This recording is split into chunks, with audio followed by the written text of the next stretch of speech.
भाई लोग again as usual इस बार भी इंडिपेंडेंस वाला वीक पैक हो चुका है दो बड़ी बिग बजट मूवीज के क्लैश के साथ। ऋतिक रोशन और जूनियर एनटीआर की war two and superstar Rajini Anna की कूली। और इन दोनों ही पिक्चरों का क्लैश बड़ा इसलिए भी हो जाता है क्योंकि दोनों ही पिक्चरें बहुत बड़े बजट वाली हैं। कूली का बजट जहां 450 से 400 करोड़ के बीच में बताया जा रहा है, वहीं वॉर का बजट 400 से 450 करोड़ के बीच में है। और हाँ, इन दोनों ही पिक्चरों को तुम इस बात से अब जज नहीं कर सकते कि एक साउथ से और एक बॉलीवुड से, क्योंकि मोदी जी के बदलते भारत में देश चाहे गड्ढे में जा रहा हो, लेकिन इंडियन सिनेमा अपनी ही बाउंड्रीज को पुश करने में लगा हुआ है। पैन इंडियन फिल्मों को प्रोडक्शन लेवल पे पैन इंडियन फिल्मों की तरह ट्रीट किया जा रहा है। आई मीन बॉलीवुड साउथ आ रहा है, साउथ बॉलीवुड जा रहा है। जूनियर एनटीआर साउथ से वॉर 2 में देखने वाले हैं तो आमिर खान बॉलीवुड से कूली में। हालांकि आमिर खान पूरी पिक्चर में नहीं होंगे, लेकिन उनका एक अच्छा खासा एक्सटेंडेड कैमियो होने वाला है, लगभग 15 मिनट का। और कुछ रिपोर्ट्स तो ये भी बताती हैं कि उन्होंने अपना कैमियो शूट करने के लिए लगभग 10 दिन का टाइम दिया था। तो इससे तरह तो अंदाजा लग जाता है कि उनका कैमियो लगभग 15 मिनट के आसपास तो होगा, और ऐसा वैसा भी नहीं, एक इंपॉर्टेंट सब्सटेंशियल रोल के साथ। तो ओवरऑल मूवी की कहानी को इंपैक्ट करेगा। भाईजान की तरह नहीं कि किसी ने नींद से उठा दिया और भाईजान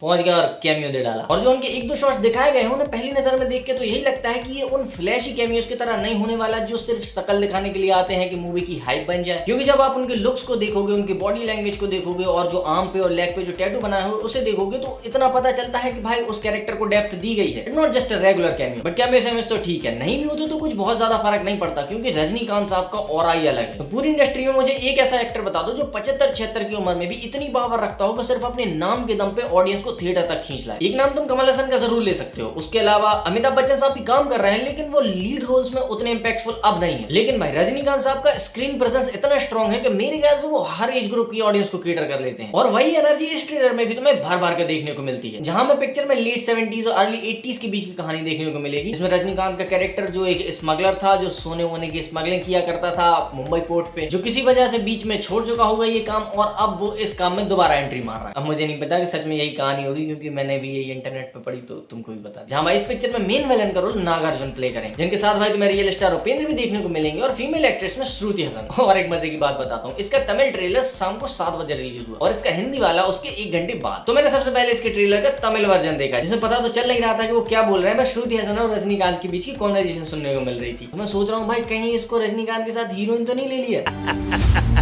सुपर। तो सोचा भाई साउथ की पिक्चर है, वो किसी को भी हीरोइन बना देते हैं किसी के भी साथ। बट अगेन जब मैं इसे हिंदी में देखता हूँ तो क्लैरिफाई होता है कि वो हीरोइन का नहीं, रजनीकांत के दोस्त की बेटी का रोल प्ले कर रही हैं। इनकी कॉन्वर्सेशन सुनने से तो पता चल रहा है कि रजनीकांत का जो दोस्त है वो निपट चुका है। इसका रोल में भी हमारे कटप्पा मामा ने प्ले किया, और हो सकता है कि रजनीकांत के दोस्त की डेथ ही इस पिक्चर की कहानी का मेन प्लॉट हो। अब अगर तुमको नहीं पता तो बता देता हूँ कि इस पिक्चर को लोकेश कनगराज डायरेक्ट कर रहे हैं, वही जिन्होंने LCU को एस्टेब्लिश किया है, जिसमें अभी तक तुम कैथी और विक्रम देख चुके हो। लेकिन इस पिक्चर को उस यूनिवर्स से कंफ्यूज करने की कोशिश मत करना, क्योंकि ये एक स्टैंड अलोन पिक्चर है, इसका उस यूनिवर्स से कोई वास्ता नहीं। लेकिन अगर तुमने ये वाली पिक्चर देखी है तो तुम्हें एक आइडिया लग जाएगा कि लोकेश कनगराज की पिक्चरों में किस तरह का डायरेक्टोरियल अप्रोच होता है। उनकी पिक्चर की कहानी और एक्शन काफी हद तक ग्राउंडेड होता है। मुझे उनकी फिल्म मेकिंग का स्टाइल काफी पसंद आता है, जो कि इस ट्रेलर में भी हमको देखने को मिलता है। जहां इस ट्रेलर में हमें 1980s की काफी क्लोज वाइब देखने को मिलती है, जिसमें वो वार्म टोन और कलर पैलेट और वो हेज हमें काफी बढ़िया रेट्रो लुक देती है। अब हो सकता है कि 1980s का एरा पूरी पिक्चर में ना हो और हमें कुछ फ्लैशबैक सीन्स में ही देखने को मिले। अब ओवरऑल कहना चाहूँ तो अनिरुद्ध के इंपैक्टफुल म्यूजिक के साथ ये ट्रेलर मुझे काफी पसंद आया, जिसमें उन्होंने जरूरत के हिसाब से सब डाला है। नागार्जुन का इंटेंस परफॉर्मेंस, आमिर खान का कैमियो और रजनी अन्ना का पावरफुल स्क्रीन प्रेजेंस। और मेरे ख्याल से इतना काफी है मुझे एक्साइट करने के लिए कि मैं इस पिक्चर को थिएटर में जाके देखूं। हालांकि इसके साथ वॉर 2 भी क्लैश कर रही है, लेकिन मेरा उसको पहले देखने का तो कोई इरादा नहीं, खासकर उसका ट्रेलर देखने के बाद एकदम रद्दी। तुम चाहो तो उसके ट्रेलर का रिव्यू भी इसी चैनल पर देख सकते हो। और मालिक वीडियो पसंद आई हो तो इसे एक लाइक जरूर कर देना। लाइक करने के बाद तुमको एक ऑप्शन दिखेगा हाई पॉइंट्स देने का, तो प्लीज हाई पॉइंट्स देना बिल्कुल मत भूलना। चैनल को भी सब्सक्राइब कर लो। मैं मिलूंगा तुमसे अगले वीडियो में, तब तक के लिए